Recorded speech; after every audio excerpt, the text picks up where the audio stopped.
it's the Jose Freddy 2, and this is 366 Days of Cards, and it is day 95, I think. I'm not 100% sure, I can't remember. Either that, or maybe it's just because I'm really exhausted today from work. Anyway, today I'm going to do another deck review. Which one? Well, I didn't have that much feedback in my video yesterday in the comments about which one I said review. A few people said Vodvil, one said Mana. Well, I decided because of that, I'm just going to go with the one people have been wanting to see for a couple of days now, the Mana. And I'll do this one tomorrow for sure. So this is the Mana, a deck of playing cards. For more information, check out their website, manaplayingcards.com. Front of the box says Mana Playing Cards on the bottom, and there is Roman numerals for 2011. And then there's this beautiful spade pip with all sorts of intricate artwork. And in fact, the whole box has got all sorts of artwork on it. It's very floral and leafy, if you will.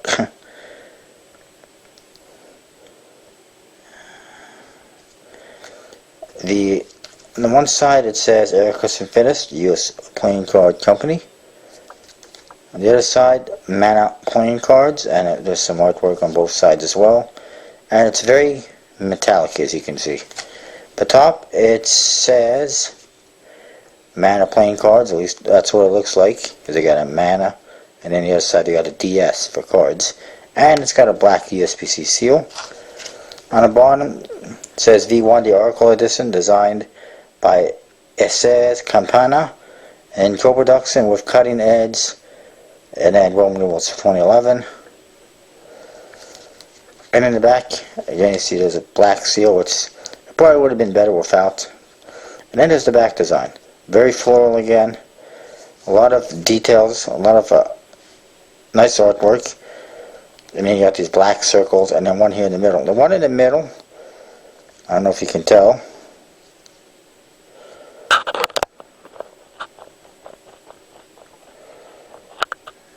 Trying to zoom in. Can't really tell, but this here is either an E, M for Eric Mana, who basically paid for the deck essentially. It was his deck, his name on the deck. Or it's just an M going both ways for Mana. I'm not 100% sure what it is, what it's supposed to be. Let me just zoom out. Here on the flap it says, I don't know if you can see it, Megas per mens manas, which I'm not 100% sure what it means. It's Latin, obviously. And in here, Free of Hearts Reveal, something I haven't seen in ages on any of the new decks, so that's kind of nice. You pull it out, you get an ad card for Cutting Edge, which is in Asia and the Philippines actually, and they got addresses to all their stores. And there's a back design on there, just like what you saw on the box. Those black circles and everything. It's pretty nice, pretty elegant, if you will. And then you also get a double backer. The bicycle actuators, I forgot to mention, does not have a double backer.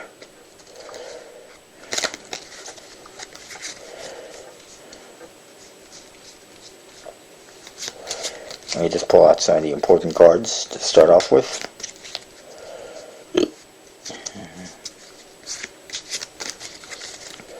Alright, the Ace of Spades looks like the one on the box. Very, very nice. Lots of details. It's got that, you can't really tell, but it's got that same MM or EM here in the center. At least that's what it looks like to me, an EM or an MM. Maybe it's just something random, but I think there's more to it than that. At the bottom, Mana Playing Cards, and again, Roman numerals for 2011. Sorry if it's too close up. And you get the Jokers. Very nice, similar to the Artifice Joker. It's a guy, is dressed up fairly nicely, and he's got a hat on, and he's doing some flourishing, it looks like, with the cards, and he's got diamonds, hearts, clubs, and you can't see it very well, but that's a spade. And then it says Mana playing cards, and again 2011 on the bottom. Joker in the two corners. And in this one, same thing, except the middle card is now revealed as an 8 of diamonds. So it's a reveal. Really nice. And again, they're very similar to the Artifice ones in my opinion. But nothing wrong with that. Court cards, as you can see, are very interesting. They do have standard bicycle artwork. However, they have very custom colors. Clubs have green. And by the way, note also the metallic inks. Very nice, very shiny on the cards.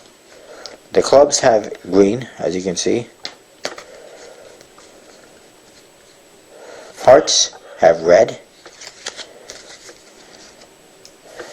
And I should also point out the aces, all the aces are actually custom.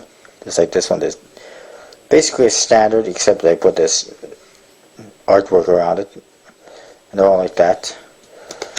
Spades, as you can see, is a burgundy type red or a purple. Pretty much a burgundy, a wine color. Pretty nice. You can see the variations in the colors. And then, oh look at that, I found all the jacks. Diamonds are a silver color. So gold and silver with black. This one's like a burgundy color with gold and black.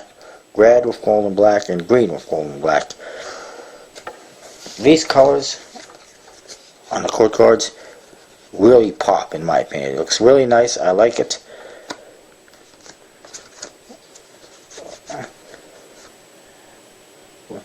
Would have almost been interesting had they made these the pip colors as well on the other cards.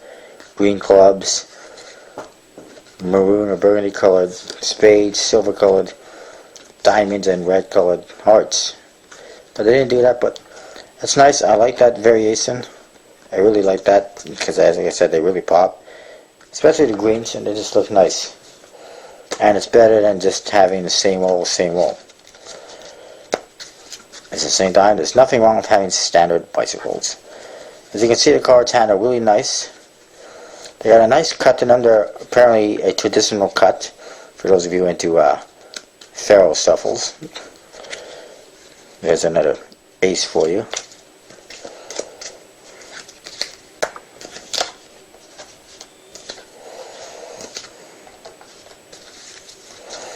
The cards spread really nicely, as you may be able to tell. And like I mentioned before, oops, that wasn't a very good fan. They fan fairly nicely as well. I'm not entirely sure, but I am sure that I'm getting these dirty somehow.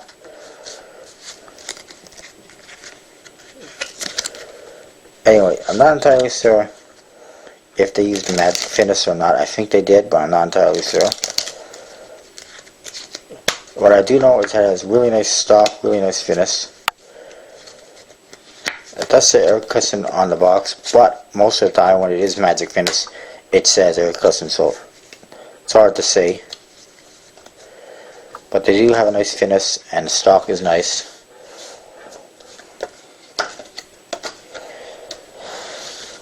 Again, it's a really nice deck of cards, especially if you're into collecting. I would recommend picking it up. They are a little more expensive, and that was because of poor planning, in my opinion.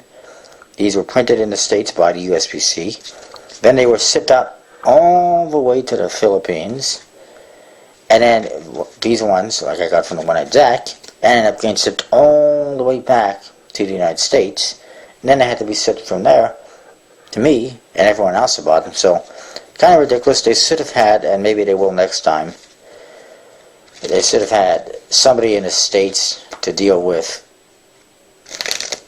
North American sales, and those outside of North America would have had their decks shipped from the Philippines. Everyone in North America would have gotten their decks shipped from the USPC to, that person, and then it would have gone from there to the resellers. It would have been a heck of a lot cheaper. And that's why the price is so expensive, and it's going up and up and up. But if you're into collecting, definitely pick these up. If you're not, and you can find them cheap, great, go for it. I do know that these are a more limited edition. in the silver color. From what I understand, there is going to be more coming up. This is the Oracle edition, by the way. I'm not sure what the other ones are going to be called, or if they're going to be called Oracle edition, but I'm anticipating some color decks, maybe red and blue, coming later on, and they're not going to be as limited as this one. At least that's from what I've heard. Anyway, sorry if this is a little bit long. Again, it's a nice deck. Tomorrow I will review the Vaudeville. Look forward to that. And I'll see you next time.